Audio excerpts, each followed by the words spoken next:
നമസ്കാരം, ഞാൻ ചിത്ര.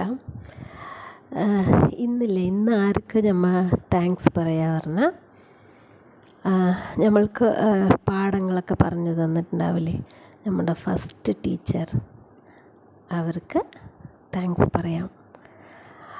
പിന്നില്ലേ, നമ്മൾ ലൈഫിൽ ഇപ്പോൾ മുന്നിക്ക് വരണമെങ്കിൽ ഇപ്പോൾ എന്തറിയണം, നമ്മൾ മുന്നിക്ക് വന്നാന്ന് അറിയാൻ എന്താ ചെയ്യേണ്ടത്? നമ്മളിപ്പോൾ എവിടെയാണ് നിൽക്കണമെന്ന് അറിഞ്ഞാലേ എത്ര ദൂരം പോയിട്ടുണ്ടെന്ന് നമുക്ക് പറയാൻ പറ്റുള്ളൂ.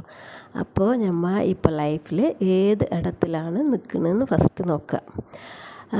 നമ്മൾ വന്ന് ഹെൽത്ത്, വെൽത്ത്, മണി, റിലേഷൻഷിപ്പ്, കരിയർ, സെൽഫ് എല്ലാറ്റിലും ഒന്ന് യോജിച്ച് നോക്കിയേ. എങ്ങനെയാണെന്ന് വെച്ചാൽ, ഇപ്പോൾ എല്ലാറ്റിനും ഹെൽത്തിന് 10, എല്ലാറ്റിനും ഒരു 10 മാർക്ക് നമ്മൾ ഇട്ട് വെച്ചിട്ട് ഇപ്പോൾ ഹെൽത്തിൽ നമുക്ക് ഇപ്പോൾ 10 മാർക്ക് ഉണ്ടാകുമെന്ന് യോജിക്കുക.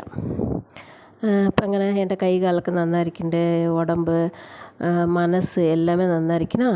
അപ്പോൾ ഒരു 9 മാർക്ക് ഇടാം. ഇല്ല ഓരോന്ന് കുറവായിരിക്കണം, അങ്ങനെ അതുമാതിരി മാർക്ക് ഇട്ട് വയ്ക്കുക. 10ന് എത്ര മാർക്കുണ്ട് ഹെൽത്തിൽ, വെൽത്തിൽ, മണിയിലെല്ലാം ഇന്ന് പ്രാക്ടീസ് തുടങ്ങല. അപ്പോൾ അത് എഴുതി വയ്ക്കുക. എല്ലാറ്റിലും എത്ര മാർക്കുണ്ട് എന്ന് എഴുതി വയ്ക്കുക. പിന്നെ ഈ പ്രാക്ടീസ് 3 മാസം നമ്മൾ തുടർന്ന് ചെയ്യുക. എന്നിട്ട് അപ്പോൾ ആ ലെവലിൽ നിന്ന് നമ്മൾ എത്ര ഉയർന്നിട്ടുണ്ടെന്ന് നമ്മൾ പിന്നെ നോക്കാം. ഓക്കെ, ഇപ്പോൾ ഏത് ലെവലാണെന്ന് നിങ്ങൾ എനിക്ക് കമൻറ്റ് ചെയ്യൂ. എന്നിട്ട് 3 മാസം കഴിഞ്ഞിട്ട് അതിൽ നിന്ന് എത്ര ഉയർന്നിട്ടുണ്ട് എന്ന് നിങ്ങൾ കമൻറ്റ് ചെയ്യും. ഞാനും അതേപോലെ ഏത് ലെവലിൽ ഇപ്പോൾ ഞാൻ ഇരിക്കണമെന്ന് പറയാം. 3 മാസം കഴിഞ്ഞിട്ട് എത്ര വലുതായി അങ്ങനെ ഞാൻ പറയാം. ഓക്കെ, പിന്നെ ഈ പ്രാക്ടീസ് ചെയ്യണമെങ്കിൽ ഫസ്റ്റ് എന്ത് കാട്ടണം പറഞ്ഞാൽ, നമ്മളോട് തന്നെ ഹാഫ് ആൻ അവർ ഇരിക്കണം പറഞ്ഞില്ലേ. ഇപ്പോൾ നമ്മുടെ മനസ്സിൻ്റെ ഉള്ളിൽ നിറയെ ചിന്തകൾ കുപ്പമാരി വന്നിരിക്കുന്നു എന്നല്ല പറയുന്നത്. അതെടുക്കണമെങ്കിൽ എന്ത് കാട്ടണം, ഓരോന്നുമായി എടുത്ത് കളയണം. അപ്പോഴല്ല ക്ലീൻ ആകുള്ളൂ.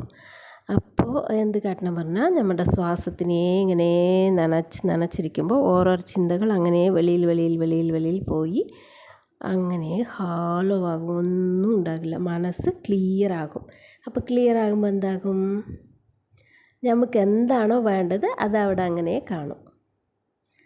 ഇപ്പം നമ്മൾ ഒന്ന് തേടിക്കിട്ടിരിക്കണോ, അത് ഫുള്ള് കച്ചന്ന് കുപ്പയായിരിക്കണോ. ഇപ്പോൾ എല്ലാ കുപ്പകളിനെയും എടുത്ത് കളഞ്ഞാൽ നമുക്ക് വേണ്ടത് അവിടെ കറക്റ്റായിട്ട് വ്യക്തമായിട്ട് കാണില്ലേ. അതുപോലെ അതുമാതിരി നമ്മൾ അമൈതിയായിരിക്കുമ്പോൾ നമ്മുടെ മനസ്സിൽ നമുക്ക് എന്താണോ വേണ്ടതെന്ന് തോന്നും. ഇത് കറക്റ്റായിരിക്കും.